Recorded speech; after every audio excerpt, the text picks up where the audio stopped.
주신 하나님의 말씀은 민수기 12장 1절에서 3절까지 말씀입니다. 구약 215페이지 민수기 12장 1절에서 3절입니다.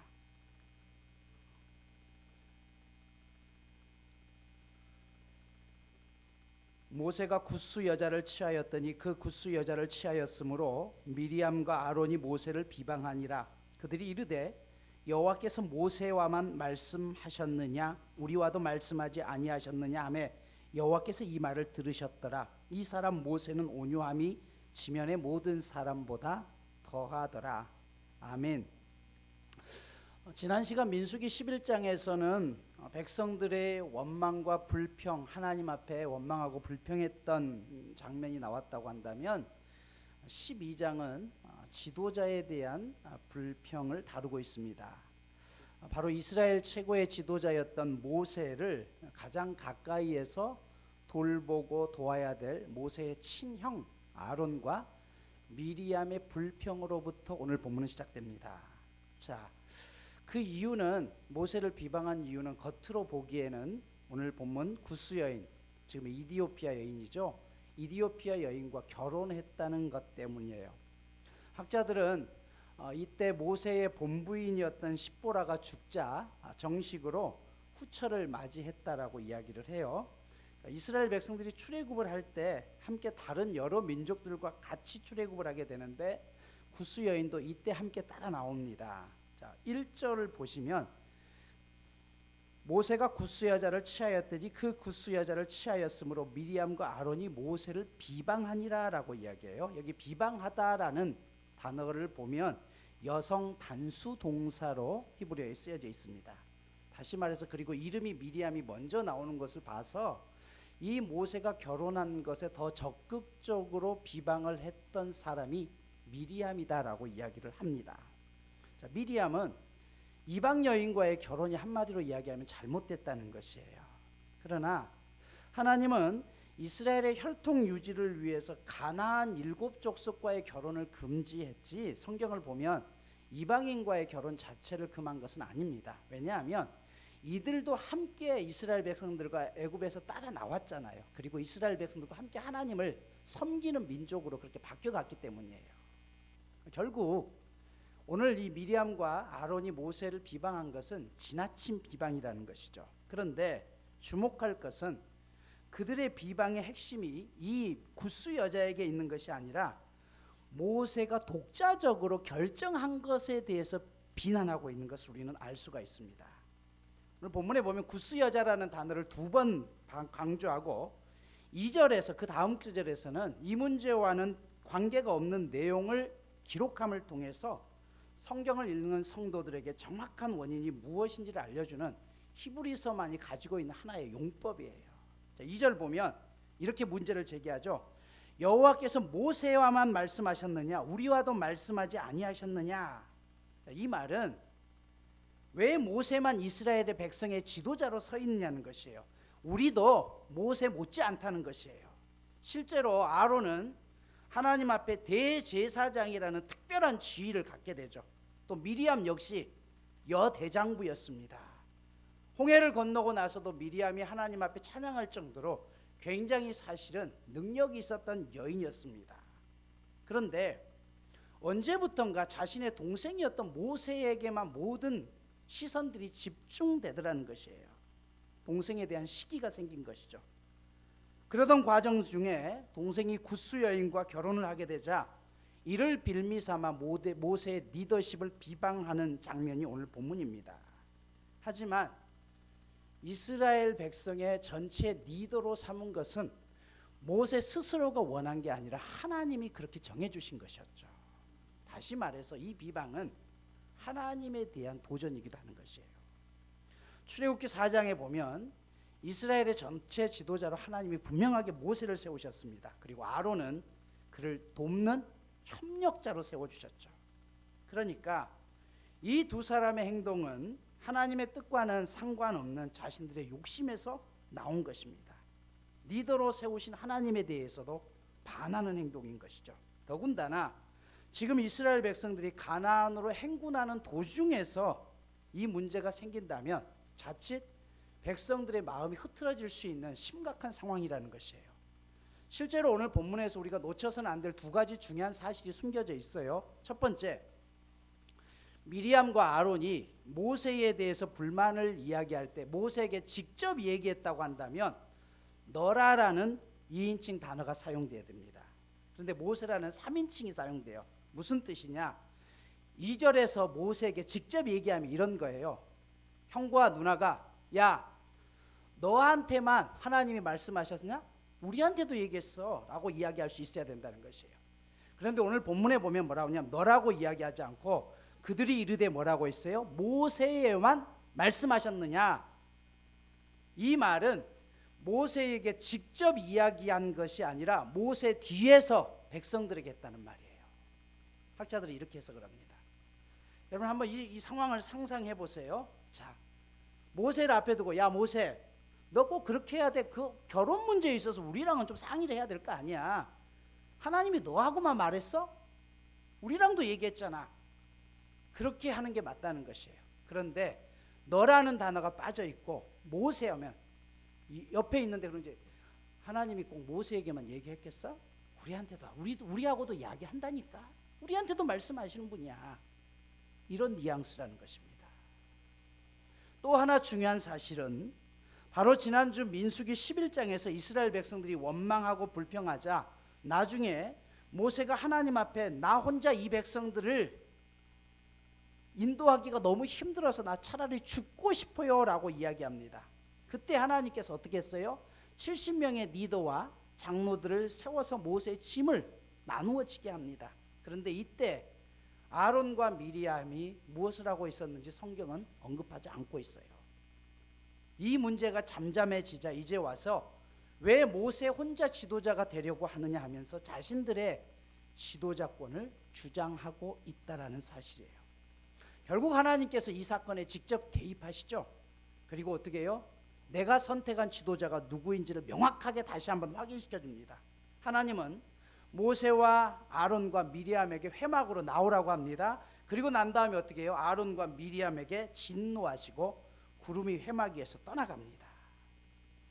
여러분, 구름이 떠났다는 것은 그 죄값이 온 백성 가운데 함께 담당하게 되었다는 뜻이에요. 하나님이 진노하시죠. 그래서 어떻게 해요? 미리암에게는 나병을 걸리게 하십니다. 아론도 역시 모세를 비방했기 때문에 그도 징계를 받아야 됐지만 아론이 나병에 걸리게 되면 아론은 대제사장의 사역을 감당해야 되는 것이에요. 대제사장의 사역을 감당할 사람이 없어지기 때문에 아론은 이 미리암의 나병을 계속해서 스스로 진단하면서 그가 속으로 마음속으로 심한 고통을 받게 합니다. 당시 미리암은 모세를 비방하면서 그렇게 얘기했겠죠. 아니 이스라엘에 여인이 없어서 저 검은 여자를, 구스 여인 이디오피아 피부가 검잖아요. 그 여인을 꼭 아내로 삼아야 되겠느냐. 아마 하나님께서는 그렇게 생각하셨는지도 모르겠어요. 미리암, 네가 저 여인보다 피부가 하얗다고 지금 비방하는 거야? 너도 한번 더 하얘져 봐. 어쩌면 그녀에게 나병이 생겼던 것은 그런 이유는 아닐까요? 자, 그런데 이러한 형과 누나의 비방에 대해서 오늘 모세는 침묵을 끝까지 지켰다는 사실이에요. 사실 우리가 살아가면서 힘든 때가 언제입니까? 가장 가까운 사람으로부터 비난을 받을 때예요. 누구보다 나를 이해할 줄 알았는데 그들이 나를 비난할 때입니다. 모세는 이러한 형과 누나의 비난에 대해서 아무런 대응도 하지 않습니다. 그리고 그런 모세의 모습을 보시면서 하나님이 뭐라고 했어요? 이 사람 모세는 온유함이 지면의 모든 사람보다 더하다라고 이야기해요. 그렇다면 오늘 하나님께서 모세를 향해서 온유하다라고 말씀하신 이유가 무엇일까요? 먼저 성경에서 온유라는 단어의 의미를 알아야 됩니다. 온유라는 말은 무조건 참는다는 뜻이 아니에요. 시와 때를 구분하지 않고 무조건 참는 것은 비겁한 것입니다. 예수님은 온유하신 분이죠. 하지만 예수님은 성전에서 불법을 행하고 장사하는 사람들의 상을 뒤엎으면서 화를 내셨습니다. 그분이 온유하지 않으셔서가 아니에요. 바리새인들을 향해서는 이 독사의 새끼들이라고 그러고 그렇게 말씀하십니다. 이 모습을 보면서 예수님이 온유하신 분이 아닙니다. 온유라는 것은 첫째로 헬라어로 프라우스라는 단어를 쓰는데, 뜨거운 태양 아래서 땀을 뻘뻘 흘릴 때 어디선가 상쾌한 바람이 불어와서 그 땀을 식혀주는 것을 온유하다라고 이야기해요. 그러니까 아주 기분 좋게 만드는 것, 이게 온유예요. 어떤 한 공동체에 있을 때 그 공동체를 따뜻하게 하고 기분 좋게 만들어가고 평화로 이끌어가는 게 온유함이 뜻이라는 것이에요. 두 번째 온유함이라는 것은 사나운 짐승을 훈련시킬 때 사용되는 단어입니다. 여러분, 야생마는 힘이 좋지만 길들여지지 않는 야생마는 사용할 수 없습니다. 그러나 그 야생마를 주인이 원하는 뜻대로 잘 만들어지고 길들여졌을 때 이것을 온유하다라고 이야기해요.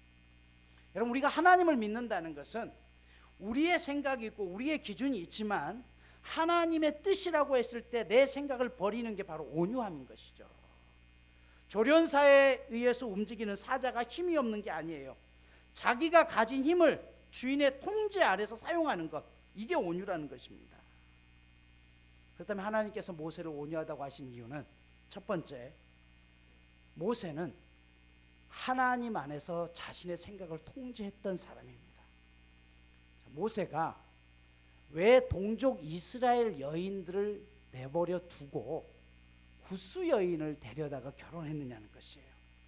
여러분, 민수기 11장에서 끊임없이 지난 시간에 보았지만 불평했던 사람들이 누구였죠? 섞여 있는 민족이었어요. 이스라엘과 함께 출애굽하면서 쉽게 말하면 그 안에서 함께 속혀 있었던 소수 민족들, 유대인이 아닌 소수 민족들이 오면서 섞여 있으면서 그들이 먼저 불평을 일으켰다라고 성경은 이야기해요. 11장 4절에 보면 그들 중에 섞여 사는 다른 인종들이 탐욕을 품었다라고 이야기했어요. 그러면 왜 그들이 대열 속에서 자꾸 불평하고 원망했느냐는 것이에요. 여러분, 교회에서 우리가 불평하는 사람들을 특징을 보면요, 첫 번째, 나를 알아주지 않는다는 것이죠.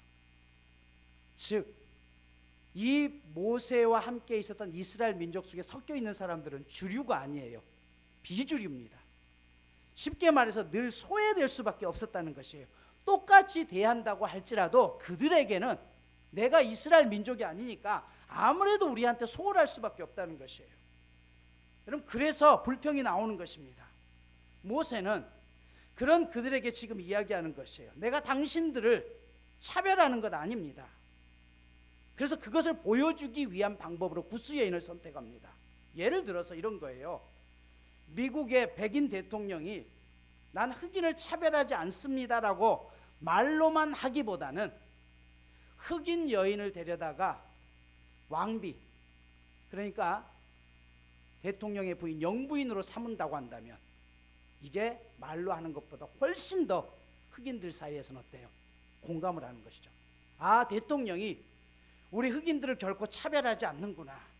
그래서 그 사람을 데려다가 흑인의 대표성을 가진 여인을 영부인으로 삼는다고 한다면 이건 뭐예요? 난 당신들도 똑같이 대하고 있습니다를 보여주는 가장 확실한 방법인 것이죠. 여러분, 하나님은 약하고 힘없는 사람들을 돌보기 원하십니다.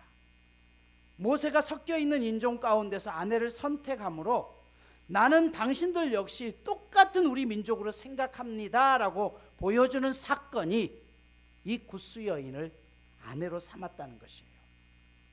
유명한 역사학자였던 요세푸스는 모세가 결혼한 이 구스 여인이 이디오피아 여왕이었다라고 이야기를 해요. 그러니까 그 소수 민족 중에 리더였던 여왕을 데려다가 결혼함을 통해서 여러분, 저는 여러분들을 차별하지 않습니다. 여러분들도 우리 공동체 안에 똑같은 자격을 가진 사람입니다라는 것을 보여줬다는 것이에요. 이게 하나님의 마음에 합당했다는 것이에요. 왜요? 누구에게나 동등하게 대하려고 하는 그 마음을 하나님이 귀하게 여기셨다는 것이죠. 여러분, 우리가 이 세상을 살아가면서 어떤 경우에도 차별해서는 안 되죠. 세상 사람들이 여기에 근거해서 요즘 우리나라에서 제정하고자 만들고자 하는 법이 뭡니까? 차별 금지법입니다. 그러나 여러분, 다시 말씀드리지만 이 세상 누구도 차별받아서는 안 되지만, 그러나 구별할 수는 있어야 돼요. 차별금지법이 가지고 있는 가장 큰 문제가 무엇이냐 하면요, 차별이라는 이유로 구별도 함께 없애버렸다는 것이에요. 자, 차별이란 검은색은 악하고 하얀색은 선하다라고 하면 이것은 차별입니다. 구별은 검은색은 검은색이고 흰색은 흰색이다라고 하면 이것은 구별이에요. 어린이나 어른이 차별을 당하면 안 됩니다. 그러나 어린이가 어른과 똑같이 대우해달라고 이야기할 때 그것을 구별하지 못하면 안 돼요. 여러분, 어른들과 어린이가 차별받아서는 안 되죠. 그런데 어린이가 이런 거예요. 아니, 왜 엄마 아빠만 꼭 술 마셔야 돼? 나도 술집 가서 술 마실 수 있어. 나 오늘 기분 나빠, 스트레스 받아, 술 주세요. 못 주겠다. 왜 차별해? 이게 차별입니까? 아니에요. 구별을 할 수 있어야 된다는 것이에요. 축구선수 11명의 포지션이 다 다릅니다. 골키퍼가 아니 나는 왜 맨날 골키퍼만 시켜? 내가 오늘은 스트라이크로 나가서 골 넣을래. 이건 뭐예요? 차별하는 거예요? 아니요. 구별이 없어지는 것이에요. 모든 종교는 차별해서는 안 됩니다. 그러나 여러분, 구별할 수 있어야 돼요. 사장과 사원을 차별해서는 안 되죠. 그러나 구별할 수 있는 것과 마찬가지예요. 차별받지 않아야 될 것은 권리입니다. 그러나 구별하는 것은 의무입니다. 권리와 의무는 항상 함께 가야 되는 것이에요. 하나님은 모든 사람들을 다 사랑하십니다. 그러니까 누구든지 하나님 앞에 나올 수 있는 권리가 있어요. 하지만 믿는 사람이라면 하나님의 자녀답게 살아가야 될 의무가 있는 것이에요. 그걸 구별할 수 있어야 된다는 것이에요. 믿는다 하면서 내 마음대로 산다는 것은요, 구별을 하지 않는 것이에요. 차별금지법을 기독교인들이 반대하는 가장 큰 이유는 소수를 차별하는 게 아닙니다. 힘이 없는 약자를 차별하자는 게 아니에요. 그 안에 구별도 함께 없어져 버린 거예요. 남자가 남자를 구별할 수 있어야죠. 아내라고 데려와서 남자를 데려오면 여러분, 왜 차별하냐고 할 게 아니라 구별이 사라진 거잖아요. 이건 지옥입니다. 모세는 약자를 차별하지 않는다는 이유로 결혼을 통해서 그것을 보여줍니다. 그것이 하나님이 원하시는 것이었다는 거죠. 그런 모세를 향해서 하나님께서 온유하다라고 이야기해요. 두 번째, 자신을 비방한 그들을 용서해달라고 기도했기 때문입니다. 민수기 12장 13절에서 모세가 이렇게 기도합니다. 모세가 여호와께 부르짖어 이르되 하나님이여 원하건대 그를 고쳐주옵소서. 여러분, 진정한 용서는 상대방을 축복하면서 시작됩니다. 그런데 문제는 이 온유함의 열매를 맺는 이 용서가 잘 되지 않는다는 것이에요. 마음은 용서하고 싶은데 감정이 내 마음대로 되던가요? 아닙니다. 예수님과 함께 동행했던 제자들도 이 부분이 너무 힘들었죠. 그래서 예수님 앞에 나와서 물어요. 마태복음 18장 21절 22절에 보면 이렇게 말씀하시죠. 주여, 형제가 내게 죄를 범하면 몇 번이나 용서하여 주리까? 7번까지 하리까? 예수께서 이르시되 내게 이르노니 7번뿐 아니라 7번씩 70번까지라도 할지니라 라고 이야기해요. 이렇게 말씀하신 게 어떤 의미일까요? 아마도 이 말은 여러분, 내가 분명히 용서했다고 생각해요. 그런데 그 사람을 보는 순간 또다시 분노가 일어날 때가 있어요. 그때마다 또 용서하기를 결단해야지만 가능하다는 것이에요. 이게 7번씩 70번씩이라도 하라는 의미입니다. 마태복음 5장 5절에서는 온유한 사람이 땅을 기업으로 받을 것이다 라고 했습니다. 여러분, 그렇다면 어떻게 온유한 사람이 땅을 기업으로 받을 수 있을까요? 하나님께서 약속하시고 그 약속을 이루시는 것을 화가가 그림을 그리는 붓으로 생각할 수 있습니다. 하나님께서는 우리를 붓으로 사용하셔서 그림을 그리시려고 하는데 그 붓이 뻣뻣하다고 한다면 절대 하나님이 원하시는 대로 그림이 그릴 수 없습니다.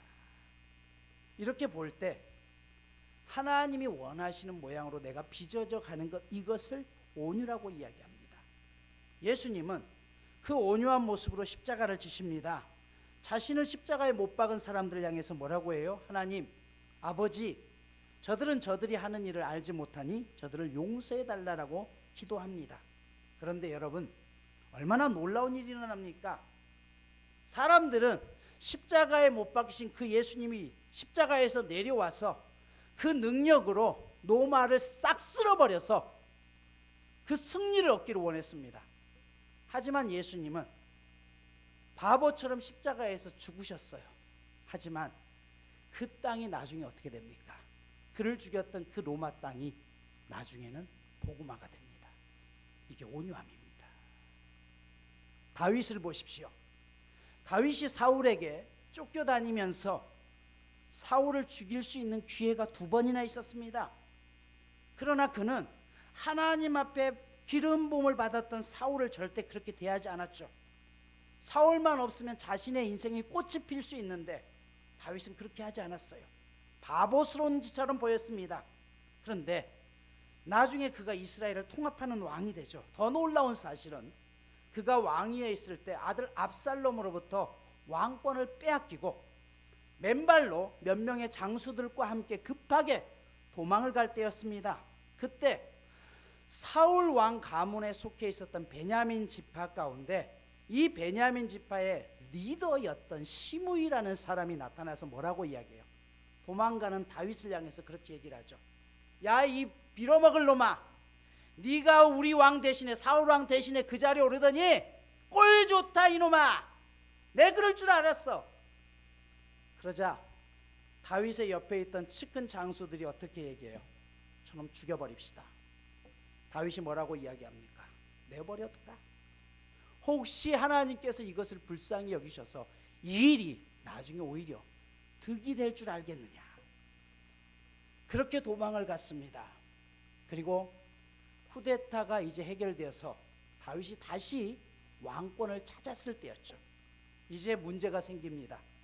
조금 전에 그렇게 비방했던 이 시므이의 목숨은 이제는 끝나야 되는 것이죠. 하지만 다윗은 그들을 용서합니다. 그때 어떤 일이 일어나요? 끝까지 사울 왕의 지파 속에 속해 있었던 이 베냐민 지파, 마음을 끝까지 열지 않았던 숨어있던 베냐민 지파의 모든 수장들이 나와서 다윗에게 엎드립니다. 우리를 끝까지 받아주고 끝까지 참아주셨던 당신이야말로 이제 진정한 우리나라의 군주입니다. 그렇게 해서 다윗은 온 이스라엘 백성들의 마음을 얻게 됩니다. 그런데 여기서 끝난 게 아니었죠. 이스라엘의 다윗 왕의 이후에 솔로몬과 느호모암 왕 때 나라가 둘로 쪼개집니다. 남유다와 북이스라엘. 북이스라엘은 10개 지파가 되는데 남유다는 2개의 지파는 남죠. 첫 번째가 어떤 지파였어요? 다윗 왕이 속해 있는 유다 지파. 또 한 지파를 따랐던 지파가 누굽니까? 베냐민 지파. 바로 다윗이 용서했던 그들. 죄를 지었음에도 불구하고 얼마든지 힘으로 그들을 눌러서 죽일 수 있었지만 그들을 다윗이 온유함 속에 용서했을 때 그들은 나중에 끝까지 유다 지파를 도와서 남유다의 근간을 이루어내는 가장 아름다운 민족이 되고 지파가 됩니다. 이것이 바로 온유한 자가 땅을 얻게 되리라는 말씀인 것이죠. 오늘 말씀을 마무리합니다.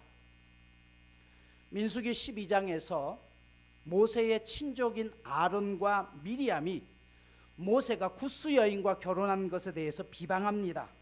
겉으로는 자신의 민족이 아닌 타민족과 결혼한 것에 대해서 불편한 심기를 드러내는 것 같지만 그러나 진짜 속마음은 모세의 지도자 권위에 대한 도전이었고 또한 모세를 이스라엘의 지도자로 인정한 하나님에 대한 도전이었습니다. 결국 하나님이 그들을 심판하시죠. 미리암은 피부색이 검은 구스 여인을 문제 삼은 이유로 나병에 걸리도록 합니다. 아론 역시 징계를 받아야 하지만 아론은 이스라엘의 대제사장이었기 때문에 아론이 징계를 받게 되면 당장 예배 드리는 자체가 문제가 생깁니다. 그래서 아론에게는 나병은 생기지 않습니다. 하지만 그는 미리암의 나병을 매일매일 확인하면서 육체적인 질병이 아니라 정신적으로 힘든 벌을 받아야 했습니다. 결국 미리암은 이스라엘 진 가운데서 떨어져서 7일 동안 격리됩니다. 이때 성경은 오늘 본문 10절에 보면 하나님의 임재를 상징하는 구름이 장막 위에서 떠나갔다라고 이야기해요. 구름이 떠나갔다는 것은 하나님의 보호하심과 임재가 떠났다는 말이에요. 이 일로 이스라엘은 7일 동안 그 자리에서 꼼짝하지 못하고 움직이지 못합니다. 그러나 그것으로 끝나는 것이 아니라 하나님의 보호하심도 떠나가게 되는 위기 가운데 처하게 됩니다. 즉 교회가 지도자의 권위에 문제가 생기면 절대로 앞으로 나아갈 수 없습니다. 하나님의 임재도 사라지게 됩니다. 교회의 다움을 잃어버리게 되는 것이고 거기에는 사람들의 생각만 남게 됩니다. 건물은 교회의 모습일지 모르지만 하나님의 은혜가 떠나가면 이처럼 비참한 일은 없습니다. 그래서 여러분, 교회는 어떤 경우에도 죽이는 일이 있어서는 안 됩니다. 우리는 항상 살리는 사람이 되어야 됩니다. 다윗의 전쟁은 분명한 명분이 있는 전쟁이었습니다. 그러나 하나님은 성전을 건축하는데 그런 다윗을 향해서 전쟁을 하면서 피를 너무 많이 흘렸다는 이유 때문에 성전 건축을 그의 아들에게 미루게 합니다. 무엇이에요? 어떤 경우에도 교회는 살리는 사람이 되어야 된다는 것이에요. 누구보다 자신을 보호해야 될 친가족들이 모세를 공격했을 때 모세의 마음이 어떠했을까요? 모세는 그 순간 모든 순간을 하나님 앞에 맡기고 오히려 그들을 용서해 달라고 기도합니다. 하나님이 그런 모세를 온유하다라고 말씀하셔요. 그 이유는 첫 번째, 모세가 소외받는 소수 민족 가운데 아내를 맞이함으로 그들이 소외받고 차별받지 않는다는 것을 몸소 보여주었기 때문입니다. 이것은 곧 하나님의 뜻이었습니다. 교회에서는 차별하면 안 됩니다. 그러나 여기에 구별은 반드시 필요함을 말씀드렸습니다. 남녀가 차별받아서는 안 되죠. 그러나 남녀를 구별할 수 있어야 돼요. 차별하지 말라는 이유로 구별을 하지 않게 되면 어떤 현상이 나타납니까? 남자가 남자를 부인으로 맞이해도 차별하지 말라는 것이에요. 여자가 여자를 남편으로 맞이해도 차별하지 말라는 것이에요. 아니요, 여기는 구별이 빠져 있는 것입니다. 두 번째로 그들은 오히려 용서해 달라고 모세가 이야기하죠. 마태복음 5장 5절, 온유한 자가 땅을 기업으로 받는다라고 했죠. 강한 자가 차지한 게 아닙니다. 이 자연계를 봐도 알 수가 있습니다. 동물의 세계는 약육강식이 확실합니다. 그런데 이 자연계에 강한 동물이 많습니까? 아니면 연약한 동물이 많습니까? 호랑이나 사자와 같은 강한 동물들은 점점 멸종돼 가지만 유순한 동물, 토끼, 사슴, 양과 같은 그런 연약한 동물들은 점점 많아집니다. 이 자연 세계는 역시 온유한 자가 땅을 차지한다는 말이 우리 가운데 보여지고 있는 증거라는 사실입니다. 사랑하는 여러분, 오늘 우리가 하나님 앞에 모세처럼 온유함을 유지할 수 있기를 축복합니다. 내 삶에 있어서 하나님 안에서 통되되고 하나님의 뜻이 무엇인지를 우리의 삶 가운데 이루어낼 수 있는 저와 여러분 모두가 되시기를 간절히 축복합니다.